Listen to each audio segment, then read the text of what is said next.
నమస్కారం నాగబాబు గారు. నమస్కారం విక్రమ్ గారు. ఫస్ట్ ఆఫ్ ఆల్ ముందు మీరు చాలా బిజీగా ఉన్నారు, అయినప్పటికీ కూడా ఇంటర్వ్యూ ఇవ్వడానికి మీరు ఒబ్లైజ్ చేశారు. Thank you for that. చెప్పండి, ఏంటి సడన్గా మీరు అంటే మీకు రాజకీయ అవగాహన మీకు చాలా ఎక్కువ ఉన్న విషయం నాకు తెలుసు, అయినప్పటికీ ప్రత్యక్ష రాజకీయాల్లోకి ఇంత సడన్గా రావడం అనేటువంటిది సర్ప్రైజింగ్గా ఉంది. ప్రత్యక్ష రాజకీయాల్లో అంటే ఎలక్టోరల్ పాలిటిక్స్లో అయితే నేను ప్రజారాజ్యం అప్పుడు చాలా ఇండైరెక్ట్గా అంటే పార్టీ పరంగా చాలా పనిచేశాను. ఆ తర్వాత కాంగ్రెస్లోకి అన్నయ్య షిఫ్ట్ అయిన తర్వాత మాకు ఇంకా పెద్ద వర్క్ లేకుండా పోయింది. పొలిటికల్గా యాక్టివ్గా తిరగాలన్నటువంటి కాన్సెప్ట్ పోయింది. ఎందుకంటే డిసప్పాయింటెడ్ దట్ చిరంజీవి గారు మంచిగా సేవ చేద్దామని వచ్చినప్పుడు గెలవలేకపోయామనే నిరాశ కూడా ఉండింది. సరే, ఇంకా ఎన్ని గతించిపోయిన చరిత్ర. జనసేన కళ్యాణ్ బాబు 2014లో పెట్టాడు పార్టీ.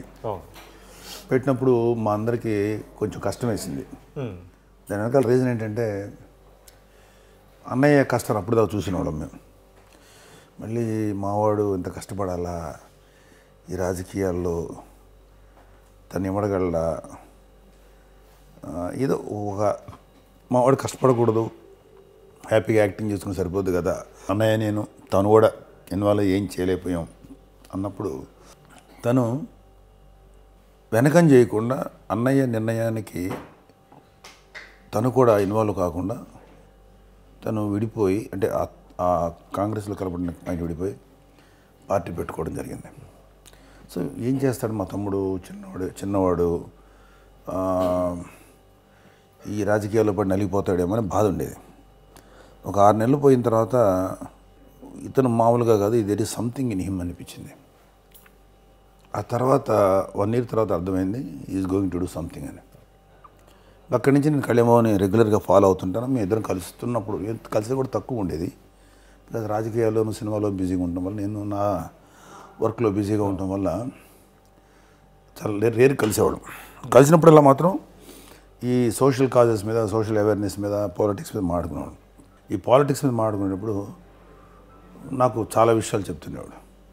అయితే పార్టీ పెట్టినప్పుడు అందరూ చేరుతున్నారు, నేను చేరాలని అనిపించినా ఎక్కడో ఎందుకులే కళ్యాణ్ బాబుకి ఆ మెంబర్షిప్ కూడా నేను తీసుకుంటే ఎక్కడ కళ్యాణ్ బాబు ఇదవుతుందో అని చాలా ఇంటర్వ్యూలు చెప్పాను. అంటే మీరు చేరాలనుకున్నా కూడా చేరలేకపోతే అదే కళ్యాణ్ బాబు మీద నెపోటిజం రాకూడదని నా కాన్సెప్ట్ నాకు పర్సనల్గా ఉండేది.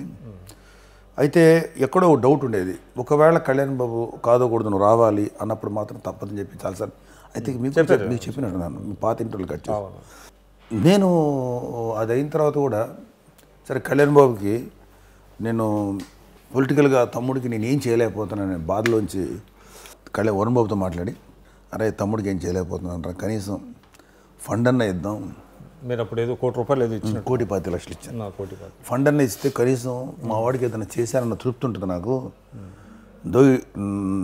కళ్యాణ్ బాబుకి ఈ పార్టీకి చాలా ఖర్చులు ఉంటాయి కదా, ₹1,10,00,000 పెద్ద విషయం ఏం కాదు, కానీ ఏదో ఆ మాత్రం అన్నా చేయగలిగే తృప్తి ఉంటుంది అన్నట్టుగా ఇచ్చాను.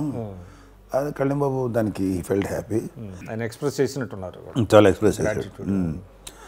ఆ తర్వాత నేను మై ఛానల్ నా ఇష్టం అని పెట్టి ఈ జగన్ మీద, వైసీపీ జగన్ మీద, టీడీపీ చంద్రబాబు గారి మీద కొంచెం గట్టిగా విమర్శలు చేయటం మొదలెట్టాను.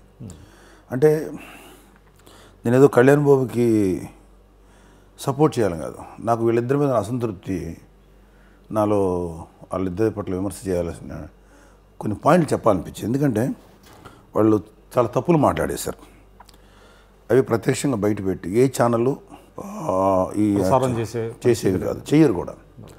కారణం ఏంటంటే వాళ్ళ తప్పులు వీళ్ళ తప్పులు వాళ్ళు కూడా కొన్ని సైలెంట్ అండర్స్టాండింగ్లో నొక్కేస్తారు. అవన్నీ బయట తీసి మాట్లాడాను. ఈలోపుగా ఇంక ఏమి చేయలేక నేను జనసేన అభిమానిని, అది ఎలాగో everybody has got the right. So నేను జనసేన అభిమానిగా నేనేం చేయాలి నా తమ్ముడికి, నా తమ్ముడు కాదు నేను ఏదైనా చేయాలి కదా నా కంట్రిబ్యూషన్ అని వెస్ట్ గోదావరి, ఈస్ట్ గోదావరిలో కొన్ని ఫ్రెండ్లీ మీటింగ్స్ పెట్టుకొని మాట్లాడాం. అంటే వితౌట్ హిజ్ నాలెడ్జ్ అండి, కళ్యాణ్ బాబుకు తెలియదు. ఎలాగ మనం అంటే కళ్యాణ్ బాబుకు తెలుస్తుంది ఆబ్వియస్లీ, తర్వాత తెలుస్తుంది ఒక ఫాలోయర్ ఏంటి ఎలా ఉండాలి, ఈ లీడర్ని ఎలా గౌరవించాలి, లీడర్ చెప్పిన దాన్ని ఫాలో అవ్వాలి, ఇలాంటివన్నీ. నేను అలాంటి కార్యక్రమాలు చేశాను. ఓకే. గుంటూరులో సాధినేని యామిని అని ఆవిడ మన ఫ్యాన్స్ని పోలీస్ స్టేషన్కి అరెస్ట్ చేయించి జస్ట్ ట్రాల్ చేశారు వాళ్ళు. ఓకే. సో ట్రాలింగ్ రైట్ అని అన్నాం. ట్రాలింగ్ తప్పే, బట్ మమ్మల్ని ట్రాల్ చేసేటువంటి ట్రాల్తో కంపేర్ చేసుకుంటే మా కుర్రాళ్ళు చేసిన ట్రాల్ చాలా నథింగ్ అసలు. అమ్మాయికి ఎక్కడో తను అనటం ఇష్టం కానీ అనిపించుకోవడం ఇష్టం ఉండదు. ఈ రాజకీయాల్లో నువ్వు ఒకటి అన్నావంటే మళ్ళీ తిరిగి న్యాచురల్గా ఉంటుంది. సో నాకు 100 ట్రాలింగ్స్ వస్తాయి, 1000 ట్రాలింగ్స్ వస్తాయి. బాలకృష్ణ మీద అన్నప్పుడు కూడా వచ్చినాయి, చాలామంది వచ్చారు నన్ను వెనకాల కామెంట్స్లో తిట్టారు.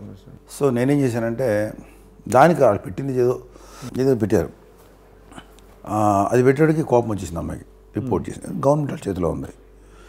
సరే వాళ్ళని అరెస్ట్ చేయించి పోలీస్ స్టేషన్లో ఈ అమ్మాయి వాళ్ళ దవడ మీద కొట్టింది, చెప్పు తీసుకొట్టింది వాళ్ళు స్టేషన్లో, పోలీస్ స్టేషన్లో. అంటే in presence of police. That shows how Chandrababu Naidu is influencing police or threatening police, whatever the way, and ఎలా పనులు చేయించుకున్నాడో చేసింది. అంటే యాజ్ పర్ లా ప్రకారం వెళ్ళకుండా 100% లా ప్రకారం ఎప్పుడూ పోయింది. ఆంధ్రాలో దెర్ ఇస్ నో లా. అప్పుడు నేను గట్టిగా ఫైట్ చేశాను, గట్టిగా మాట్లాడాను. అంటే ఎట్లాగండి? అంటే నేను చెప్పాను, మీరు దమ్ముంటే అరెస్ట్ చేసుకుని నేను వస్తాను, మా ఫ్యాన్స్ మీద ఎవరి మీద చేయపడేమో నా మీద ఏంటి చెయ్యి, నేను చూసుకుని ఇలాంటి నేను కొంచెం ఎగ్రెసివ్గా వెళ్ళా. గుంటూరు వెళ్ళి వచ్చేటికి అప్పుడు కేసులు మాఫీ అయిపోయాయి, ఐ మీన్ తీశారు.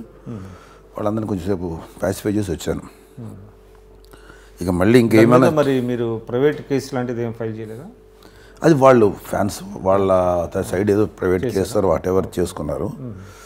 తర్వాత ఇంకా వేరే పనులు ఉంటాయి కదా, సరే ఇంకా ఏమేం చేయాలి, మై ఛానల్ నా ఇష్టంగా నా ప్రోగ్రామ్ ఎదుగుతుంటా మన ఫ్రెండ్ ఎక్కడేమో ఫోన్ చేశాడు, నువ్వు నరసాపురం ఎంపీ నిలబడతావని. నాకు కొంచెం షాక్ అయ్యాను యాక్చువల్గా. ఎందుకంటే నేను పార్టీలో నిలబడి నువ్వు క్యాంపెయిన్ అని చేయ 2 నియోజకవర్గాలు నువ్వు తిరగాల్సి వస్తుంది, లేదా ఒక ఎంపీ నియోజకవర్గం అంతా చేయాల్సి వస్తుంది, లేకపోతే మ్యాక్సిమం 2 ఒక జిల్లా అంతా నువ్వు తిరుగు, ఇష్టం వచ్చినట్టు నువ్వు ఖచ్చితంగా చేసి తీరాలని అంత వస్తేనే నేను అదే మహాభాగ్యం అనుకున్నాను క్యాంపెయిన్ చేయడం. It is a surprise and ఒక రకమైనటువంటి షాక్ కూడా. నాకు సడన్గా అంత బాధ చెప్పాడు ఏంటంటే, నేను చేయలేను కళ్యాణ్, నాకు కొంచెం కష్టంగా ఉంది, కష్టమేమో అన్నా. సరే ఫోన్ పెట్టేశాడు. త్రోట్తో కూడా ఇబ్బంది పడ్డారు అప్పుడు బిగిన త్రోట్ కూడా ఉంది. తర్వాత మళ్ళీ ఫోన్ చేసి మళ్ళీ వాళ్ళు ఎవరికో రోడ్డు ఫోన్ చేశారు, నాకు చెప్పారు ఇట్లా అని. అంటే నేను అరే అనవసరంగా చెప్పాను కళ్యాణ్బాబుకి. అంటే నేను లేకపోతే కళ్యాణ్బాబు 100 మంది ఉంటారండి తెరిచేవాళ్ళు. ఒక అన్నగా చెప్పినప్పుడు ఫస్ట్ మూసుకొని నేను చేయాలి కదా, నా కోసం ఎంతో చేశాడు. ఇప్పుడు నన్ను ఏమన్నా అన్నాడా, నిలబడమన్నాడు. సరే ఉంది, నేను నిలబడి తమ్ముడు గిఫ్ట్గా ఇస్తే ఈ ఎంపీ సీటు మంచిదే కదా, తను చేసేటువంటి ఒక పెద్ద యజ్ఞం ఇది, ప్రజాసేవ అనే యజ్ఞం, దానిలో నేను ఒక పార్ట్ అవుతాను కదా, వైకాంట్ అని చెప్పి నెక్స్ట్ డే నా యాక్సెప్టెన్స్ చెప్పాను. ఇమ్మీడియట్గా ఆ రోజు సాయంత్రమే, నెక్స్ట్ డే సాయంత్రం తీసుకురా వెళ్ళటం, నా నైట్ వెళ్ళిపోవటం, జాయిన్ అవ్వటం, అక్కడి నుంచి డైరెక్ట్గా నరసాపురం నియోజకవర్గం రావటం. అంటే మీ ఫ్యామిలీతో ఏమైనా డిస్కస్ చేశారా? వాళ్ళందరికీ చెప్పాను, వరుణ్ బాబు చెప్పాను, నిహార్కి చెప్పాను, పద్మ చెప్పాను, అన్నయ్యకి వదినికి చెప్పాను, మా అమ్మకి చెప్పాను, చెల్లెళ్ళకి చెప్పాను. ఆల్ ఆర్ పాజిటివ్, చాలా హ్యాపీ ఫీల్ అయ్యారు. చెయ్యి నాన్న, నువ్వు చెయ్యి, నీకెంతో కోరిక ఉంది కదా. యాక్చువల్లీ నాకు కోరిక ఉంది, అది ఏమైపోయిందంటే ఒక అగ్నిలాగా ఉండేది, దానికి సరైనటువంటి ఇది లేక కొడుగట్టిపోయింది దీపం. కళ్యాణ్బాబు నాకు ఫీల్ వేసాడు, మళ్ళీ ఇట్ ఈస్ బ్లాస్ట్ అవుతుంది అనమాట లోపల. నమస్తే.